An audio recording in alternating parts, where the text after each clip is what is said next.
Morning everyone. So thanks for joining us here in the Bartlett Experimental Forest. So it's a gorgeous day, a little bit of cloud cover. And so we're gonna take you out here on a woods walk to show you some of the tracks of the critters that are hanging out here, toughing it out during the winter, as well as try to identify some bird calls. So yeah, so come along with us and let's see what we can find. Continuing down the woods road that we are on, we've come across a really large, what is an old aspen or poplar tree that has blown down, as you can see. So this kind of blowdown is really great habitat for wildlife during the winter. And so I'll show you why right here. So as you can see, when the tree blows down in the winter and then you have this snow falling on top, it creates what's called this subnivean habitat. And so subnivean just implies, this is sub meaning below and nivean being snow, meaning below the snow, right? So this is all the habitat that is created when you have snowfall during the winter. And so as you can see in this first image here, you have tracks coming from beneath this downed tree, coming below it, and out into the other side. And so all sorts of small mammals, as well as snowshoe hare, as well as their predators, will all use these habitat features in the winter. And so small mammals being shrews, being your mice, your other rodents like voles, and then their predators, mostly weasels, are going to be using this. You might be able to hear them. They're a bunch of chickadees hanging around here. So I'm gonna try to call them in here, so hang tight with me here.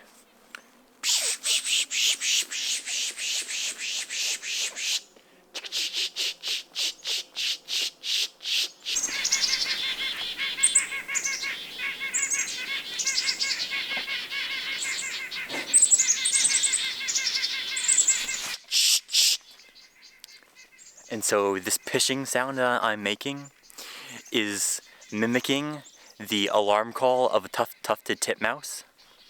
And so all of these songbirds are coming and doing what's called a mobbing. And so this mobbing effect is for essentially running off predators and saying to predators like, hey, we know you're here, get out of here, you know, you can't surprise us.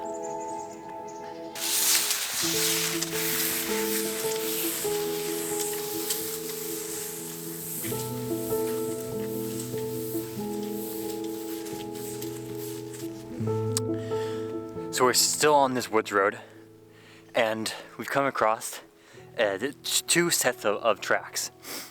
Both these tracks are deer, and deer in the winter are really seeking out this softwood cover because less snow comes down through all the fine needles and to accumulate on the ground, so there's less snow to walk through. Plus, I know that a little ways beyond here, there is an old regenerating cut, a forestry cut. And so that provides a lot of really young growth for deer to eat during the winter. As you can see around me, we are in a different habitat. And so we're in an old clear cut that had been put in about 32 years ago. And what has come up since then are these pioneer species. So you have your birches, your cherries, and can't quite see it here, but there's aspen over here as well. And so those three families are going to be the species that you're seeing come in first. And so they're called pioneer species, right? Pioneers as in the first ones to colonize. So in particular, I want to talk about aspens. And so aspens provide a really vital food source for one species in particular, and that's ruffed grouse. And so ruffed grouse are going to be keying into these regenerating stands for specifically those aspen. And actually, we've actually found their tracks right here. So let's see them. So here you are, ruffed grouse tracks. And actually has a little snow roost right here. This is really unique to see. A really great find for us today. And so these snow roosts, which actually you can see a small little feather in there, these snow roosts, they're actually tunneling into the snow so that they are completely surrounded and encased in snow to shelter them from winter storms and also from predators. And so this is one of their winter strategies for surviving these tough times.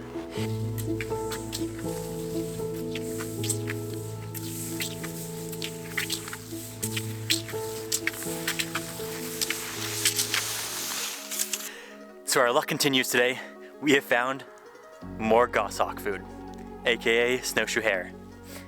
And so they're moving across the snow because they have really big feet, right? And they splay out their toes to really create more surface area to stay on top of the snow. And so let's see their tracks. And so what they're doing is that they're first landing on one of their forefeet, which there, and then their second forefoot lands there, and then their hind feet actually come in front of their forefeet and land 1, 2 at the very front. So this here, right, is a spruce, and snowshoe hares and grouse will use the area underneath these branches, which are weighted down in the winter from the snow, as winter cover.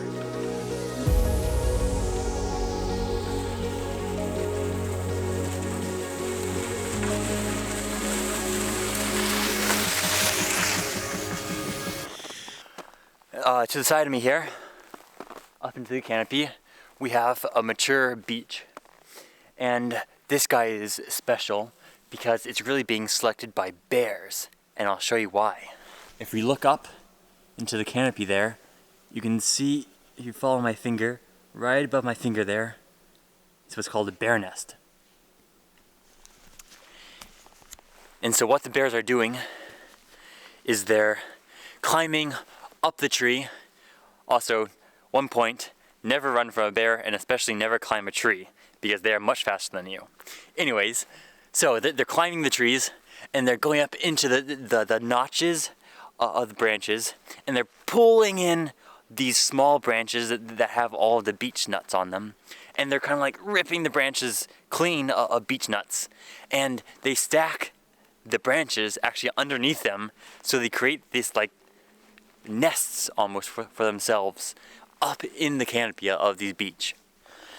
Skiing along, it's getting dark now, but I finally found some mustelid tracks. Mustelids are the family of weasels, and so these are most likely fisher or marten. I've been looking for them all day, so here they are.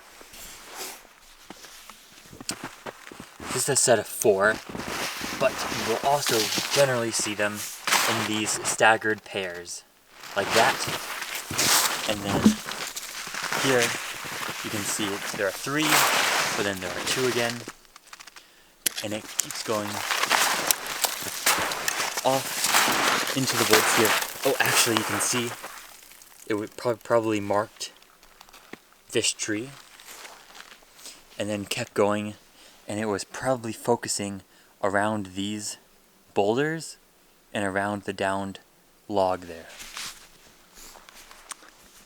And as I spoke to before about the subnivean habitat, where all the small mammals are really trying to shelter under, these predators are also focusing on those areas in order to have a better chance of finding their next meal. So as I'm walking out here, I want to make a note about bears again. So bears, which are, right, eating all those beech nuts, are really relying on those for building up their winter fat reserves, which they're going to be relying upon when they're going through torpor in the winter. And notice how I say torpor instead of hibernation, because bears don't do a true hibernation. A true hibernation is done by some mammals such as jumping mice, as well as woodchucks. And so for a true hibernation, the body temperature drops, the heart rate drops significantly, and they aren't totally dormant for the entire winter. Animals that are hibernating are actually kind of coming back, or their vitals are on kind of ramping up, spiking up every so often, just to keep their tissues alive and healthy. Now bears go into a lighter stage of that.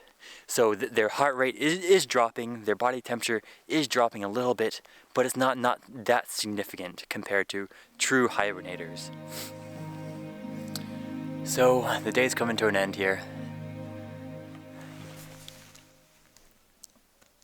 The sky is getting a little bit of a yellow glow to it as the sun is setting.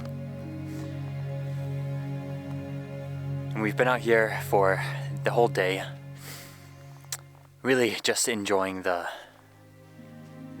majesty of this forest here. So today, right, we've gone through a number of tracks that we found, how to identify some key features of the tracks, as well as talking about the animals themselves. And so, right, all these animals out here, especially the mammals, have to tough it out through the winter. And so, as we've discussed, they have a variety of strategies to go about doing that.